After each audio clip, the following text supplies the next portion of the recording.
የፍቺ ወረቀት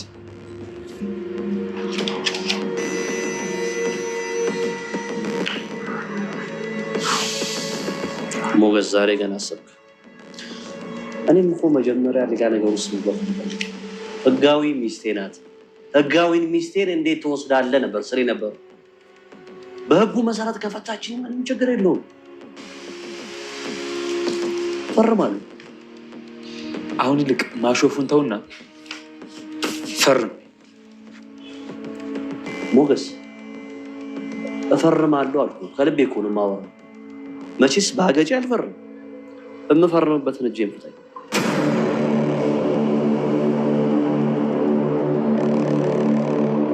አትፍራ። ቢያንስ የምፈርምበትን አንደኛው ልጅ ፍታኝ። እኔ በነፃነት እንድትኖሩ ነው የምፈልገው። ናፍተ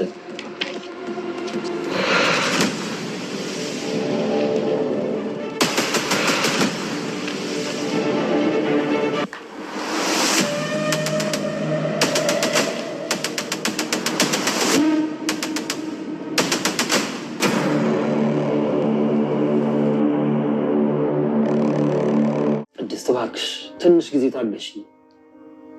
ምሳሌን አስለቅቃታለሁ አልኩሽ። ቅድም ሞገስም ሲለኝ የነበረው ይሄንን ነው። ክፍለ ሀገር ስለሄዳችሁ ብቻ ከነዚህ ካውሬዎች ማምለጥ አትችሉ። ሞገስ ዛሬ ትልቅ ስህተት ሊሰራ እየተዘጋጀ ነው። እሱ ምንድነው እንግዲህ ዝናን እፈርምልሃለሁ አንድ እጄን ፍታኝ ስላለው እንግዲህ ሊፈታው እየተዘጋጀ ነው። ውድ ቤተሰቦቼ ሞገስ እውነት በጣም ትልቅ ስህተት ነው የሰራው። በፍጹም መፈታት የለበትም። በነገራችን ላይ ዝና ምንም ያክል ኃይለኛ ቢሆንም ከዚህ ማምለጥ የለበትም። ያው ሞገስ ሊፈታ ይሞክር እንጂ አንደኛ ወይ የሆነ ነገር አስተውሶ ሊተው ይችላል። ሁለተኛ ደግሞ መድብል ይመጣል። በእርግጠኝነት ዝና ከዚህ ማምለጥ የለበትም በፍጹም። ምክንያቱም ከዚህ ካመለጠ በጣም ከባድ ነው የሚሆነው። ስለዚህ በፍጹም ማምለጥ የለበትም። ውድ ቤተሰቦቻችን ያው ሞገስም እኮ በውስጡ የሆነ የሚያስበው እያሰበ ነው። ሲቀጥል እንኳን ሁለት እጁን ይቅርና አንድ እጁን ቢፈታው ማለት ነው ሞገስን ደም ስሩን ብሎ ዘዋዲው ወረውረዋል። ከዛ በኋላ ዝና በጣቱ ሄዳል ማለት ነው። ትንሽ ነገር አግኝቶ ግን እኔ አንደኛ ሞገስ የሆነ ሊፈታው ቢሞክር እንኳን ግን እንዴት ብሎ የሆነ ነገር አስተውሎ ይተዋል። ምክንያቱም ዝናን እንደማይችለው ስለሚያውቀው ማለት ነው። ዝና አሁን እዚህ ጋር ቢፈታው ሞገስን ዝና ከማምለጥም በላይ ሞገስን ይመታዋል በእርግጠኝነት። ምክንያቱም በቃ ሊገለው ሁሉ ይችላል። አይፈታውም። ስንት ቁስል ያለበት ሰውዬ ሞገስ ግን ማለት ነው። ይሄን ነገር ማድረግ ያለበት ከምን ጋር እንደነበር ታውቃላችሁ? ለመድብል ደውሎለት መድብል ጋር ተመካክሮ ከዛ በኋላ ነው። ሌላው ይቀርና እንደው ሳይሳካለት ቢቀራሱ ማለት ይሄን የያዘውን ወረቀት ቡጭቅጭቅ አድርጎ ነው የሚጥልለት። እንዴ የምን መፈረም ነው የሚወራው? ኧረ ሞገስ እንዴ በምን ሂሳብ አስቦት ነው? ምናልባት እንኳን አስፈረመውም ቀረም መድብል ሲኖር ነው ማድረግ ቢችል። ሲጀመር አያደርግም። ዝና ይሞታታል እንዴ ሚስቱን እሺ ይኸውልህ ለቅቄልሃለሁ ብሎ ሊፈርም የማይሆነውን ጋር ይሰራ በፍጹም ሊሆን አይችልም። ግን ሞገስ እኔ እንዴት እንዳሰበው አላውቅም። እንግዲህ ጎንበስ ብሏል ግን አይፈታውም የሚል ሐሳብ አለ። ምክንያቱም ዝና ከዚህ ማምለጥ የለበትም በፍጹም። ምሳሌንም አሁን እነዛኞቹ ሰዎች ለምሳሌ አለቅላችሁ ከፈለጋችሁ ግዴሏ ስላላችሁ መድብል ያኛው ያማን የሚባለው የዝና አለቃ እንዴት ለዚች ለልጁ የማያስብ ነው ወይ ሌላ የተሻለ ሰው የሚያቆጭ ሰው ካላቸው ያለ ማህሌትን እየጠየቃት ነበርና ማህሌት እንግዲህ ቅድስቴን የጠቆመችው ማለት ነው። ቅድስት ምናቸው ናት ዝምድናቸው ሲላት ሰራተኛ እና ለወንድሙ ልጅ ለዚህ ለአንድ ፍሬ ህፃን ያልተጨነቀ ለሰራተኛ ያስባል ብለሽ ነው እንደዛ የምትይው? ዝና እንደው ከምን አይነቷ ድድብ ጋር የሚዘራው ነው ያላት ማለት ነው። ቤተሰብ ወይኔ የዝና ስድብ ሲቀርላት ደግሞ ያኛውም ያካሌብ ሙሲሳ የሚባል ሰውዬ ልጦ ቁጭ አላረጋትም።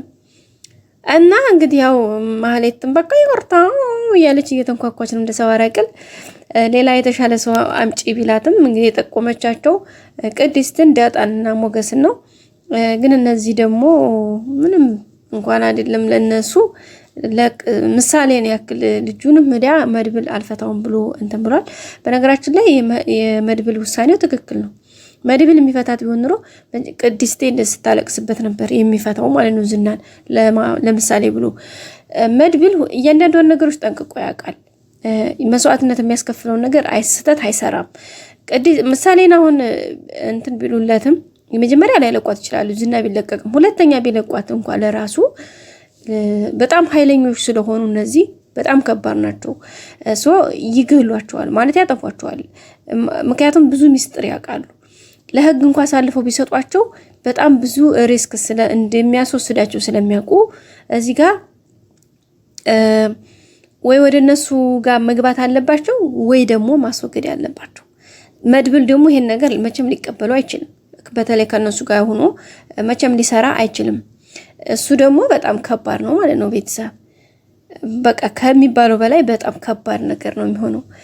እና እንግዲህ ሞገስ ስተት ሊሰራ ያለ ይመስላል ግን በእርግጠኝነት እንደማይሰራ ተስፋ አደርጋለሁ። ለምን አንደኛ በአእምሮ የሆነ ነገር መምጣት አለበት። የሆነ ማለት እንዴት ዝናን ፈቶ እውነት ዝና በጣቱ ይፈርምልኛል ብሎ ማሰብ በራሱ ይሄ ቂልነት ነው። የእውነት ሞገስ በጣም እንደዚህ ይሄ በጣም ከባድ ፋውል ነው። ሌላው ያው ቅድስቴ በጣም እያለቀሰች ነው የተጨነቀች ነው። ለምሳሌ መድብልን በጣም እየለመነችው ነው እባክህ አስፈታት። ምሳሌ በዚህ በሁለት ቀን ውስጥ ማትመጣ ከሆነ እኔ ወደ ክፍለ ሀገር እሄዳለሁኝ። እኔ እዚህ ጋር ማንን ብዬ እቀመጣለሁኝ? ሄጄ ራሴን ህይወት ጀምራለሁ። ጋሼ ሄዶ በዛው ቀረ። ሁለተኛ ምሳሌን ብዬ ተቀምጬ ያደራ ልጅ ናት ብዬ ነበረ ታዲያ እሷ እኔ ታዲያ ባዶ ቤት ምን ነው ለኔ? ይሄ ቤት እኮ እኔ እነሱን ብዬ እንጂ ቤቱ ለኔ ምንም አይደለም ነው ያለችው። ትክክል ናት። ግን ደግሞ መድብል ታገሽኝ ባክሽ ተረጅኝ። እኔንም ምሳሌም እኮ እኔም አደራዬ ናት። በዛ ላይ ልጅ ነች፣ በዛ ላይ ወንድሜ ልጅ ናት። ግን ደግሞ የሆነ በማይሆን ነገር ስህተት መስራት ስለማልፈልግ ነው ባክሽ ተረጂ ብሏታል። እንግዲህ ቅድስት ያው አልተዋጠላትም። ግን እስከ መቼ እያለች ጥያቄዎች እየጠየቀችው ነው። ግን መድብል በጣም ውስጡ በጣም ነው የተጎዳው። ግን ደግሞ ማድረግ ስላለበት ነው እያደረገ ያለው። ውድ ቤተሰቦቻችን ግን አሁን እዚህ ጋር ሞገስ በእርግጠኝነት እንደማይሰራ ተስፋ አደርጋለሁ። ግን የሆነ ስህተት ሊሰራ ቢል እንኳን መድብል እንደሚደርስለት ተስፋ እናደርጋለን። ሌላ ምሳሌን እንግዲህ ያገታት ሰው ይዛ ተረት አውራልኝ እያለችው ነበረ። እኔ ባክሽ አላቅም አንቺ ካወቅሽ አውሪ እያላት ነበረና እሷም ተረት እያወራችለት ነበረ። በሚገርም ታሪክ ነበረ ያወራችው። እሱም እንግዲህ በጣም በተገርሞ ነበር እያዳመጣት የነበረው በሚገባ ማለትና ኤፍራታ እንግዲህ እየተንበደበዱ ይገኛሉ። ምክንያቱ ደግሞ ያ ካሌሞሳ የሚባለው ሰው እየደውሎ ሁለታችሁንም ነው እማጠፋችሁ፣ አለበለዚያ የት ቦታ ሊያግተው ወይም የት ቦታ ሊያደርገው እንደሚችል የምትገመቱትን ቦታ ጠቁሙኝ፣ አለዛ እናንተ ሄዳችሁ ፈልጉ እያላችሁ ይገኛሉ።